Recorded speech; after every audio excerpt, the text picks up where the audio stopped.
ನನ್ನ ತಲೆಗಿಟ್ಟೆ ಅಷ್ಟ್ ಚಂದ. ಮತ್ತೆ ಆ ಉಡುಪು ಅಂತ ಉಡುಪು ಮತ್ತೆ ಪರ್ಯಾಯಕ್ಕೆ ಸರಿ ಉಂಟು. ಹೌದು. ಎಂತ ಇದೆಯಾ ಪರ್ಯಾಯ? ಪರ್ಯಾಯ ಬೇರೆ ಇಲ್ಲ.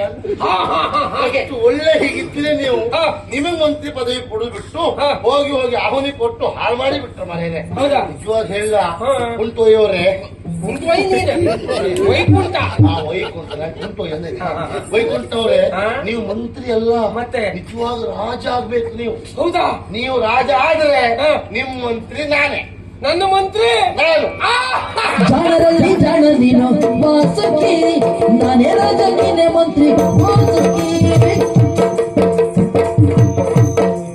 ಜಾಣರಲ್ಲಿ ಜಾಣ, ಜಾಣರಲ್ಲಿ ಜಾಣ, ಜಾಣರಲ್ಲಿ ಜಾಣ ನೀನು ವಾಸುಕಿ, ನಾನೇ ರಾಜ ನೀನೇ ಮಂತ್ರಿ, ನಾನೇ ರಾಜ ನೀನೇ ಮಂತ್ರಿ, ನಾನೇ ರಾಜ ನೀನೇ ಮಂತ್ರಿ ವಾಸುಕಿ.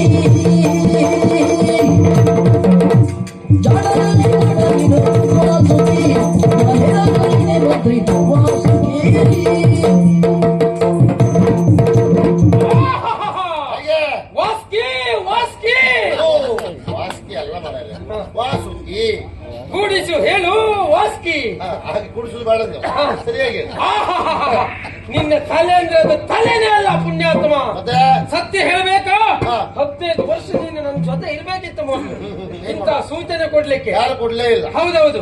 ಇಷ್ಟೊತ್ತಿಗೆ ನಾನು ಮಂತ್ರಿ ಸ್ಥಾನದಲ್ಲಿರ್ತೀನಿ. ರಾಜ್ಯ ಆಗ್ಬೇಕಿತ್ತು ಅಲ್ವೇ? ಏನ್ ಮಾಡೋಣ, ನನ್ನ ಪ್ರಾರಬ್ಧ ಕರ್ಮಕ್ಕೆ ಇದೇ ಉದ್ಯೋಗ. ನನ್ನ ಉದ್ಯೋಗ ನಿಮ್ಮ ಹತ್ರ ಕೇಳುವುದು. ನೀವು ಅವ್ರಿಗೆ ಕೊಡಲಿಕ್ಕೆ ತಿರುಗ್ತಾರಲ್ಲ ನೀವು, ಹೌದಾ? ನಿಮ್ಗೆ ಸಂಬಳ ಕೊಡ್ತಾರ?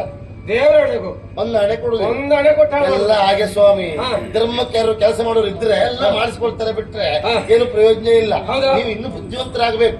ನಾನು ಹೇಳುದು ಎಲ್ಲ ವರ್ಚಸ್ ನಿಮ್ಗೆ, ನಿಮ್ಮಲ್ಲಿ ವರ್ಚಸ್ಸು ಕಂಡೇ ನಿಮ್ಮನ್ನ ಕುಗ್ಗಿಸ್ಲಿಕ್ಕೆ ನಿಮ್ಮ ಭಾವ ಹೊರ ಹಿಡ್ಕ ಬಾ ಹೇಳುದು.